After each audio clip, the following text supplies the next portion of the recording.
From 2008, when Taiwan started admitting Chinese tourists, until last year, the number of people making the trip across the strait rose consistently every year, reaching a high of 40% of all tourists in 2015. But that number dropped off precipitously after the DPP came to power in May, with some predicting tens of billions of NT dollars in lost revenues. Authorities are now scrambling to develop other potential sources of tourists to offset the downturn. Our Sunday in-depth report.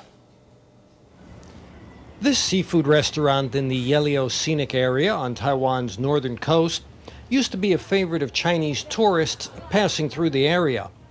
These days, though, the restaurant's boss is worried about future prospects. Of course, business is down big time. There's only about half as many customers as before the election, and around 20% as many Chinese customers as we used to have.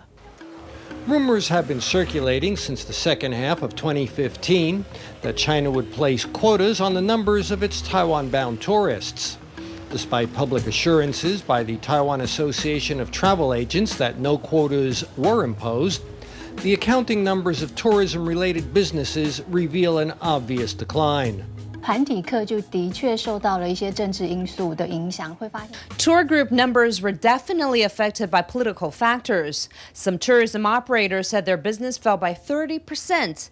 But if we look at the numbers, we can see an average drop of about 15 to 20%. Analysts are saying that even without passing an explicit ban on tourism to Taiwan, Chinese authorities could well be using passive measures to reduce cross-strait travel. While in the past, Chinese authorities may have worked to promote tourism to Taiwan, they're not doing any promotions at the moment. We've also heard that they might have put in place certain quotas for those seeking to visit. What seems likely at any rate is that certain political factors have resulted in a drop in the number of Chinese tourists coming to Taiwan, with Academia Sinica estimating the decline at around 20%. That comes out to an economic loss of 26.1 billion NT. The tourism market is, after all, a relatively sensitive sector. It's susceptible to a range of external conditions, each of which can take a significant toll. So we've been telling tourism operators all along that they need to diversify their sources of customers by branching out into different markets.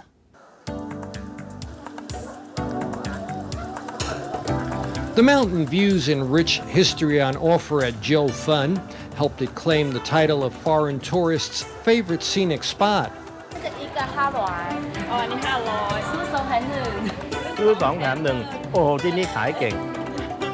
As soon as they step foot on Jiufen Old Street, it's immediately apparent to this group of travel agents and tourism operators from Thailand that many of the stores in the town are already using Thai in their signage and informational materials.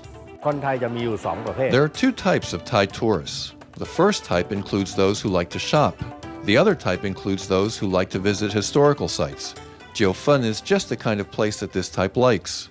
Taiwan's tourism operators are not only targeting Thailand in their attempt to expand into ASEAN countries, they're also looking at countries such as Indonesia and Malaysia, but more work may be required to accommodate the special religious and dietary requirements of Muslim visitors. In order to tap into the ever-growing number of Muslim tourists, the management at this hotel in Yilan County 2 years ago carried out renovations in order to obtain halal certification. Entering the hotel kitchen, it's hard to miss large signs designating a certain cooking space for exclusive use in preparing halal meals for Muslim guests. There are other requirements involved in preparing halal dishes for Muslim guests. Not only can we not serve pork, we also can't use alcohol during the cooking process. Any beef, lamb, and chicken we serve also has to be halal certified, or else it's not acceptable. 2015 marked the first year in which Taiwan welcomed more than 10 million visitors, putting the nation in a new league of big-time tourism destinations. But 40% of visitors to the island that year were from China, and local operators weren't sufficiently insulated from the effects of cross-strait political friction. Our plans that year to increase visitor volume and bring in more tourists were all focused on one thing, numbers. Now we're at a turning point where we're trying to move from quantity to quality.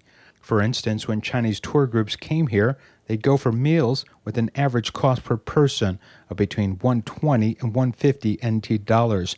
But a halal meal for one starts at a price of 400 NT dollars. Now we're moving into that age.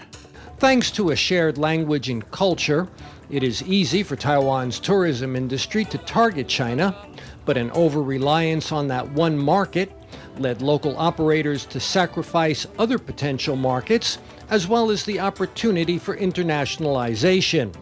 Now, a drop in tourism from China is forcing the local industry to restructure and look farther abroad to sustain Taiwan's status as a regional tourism hub.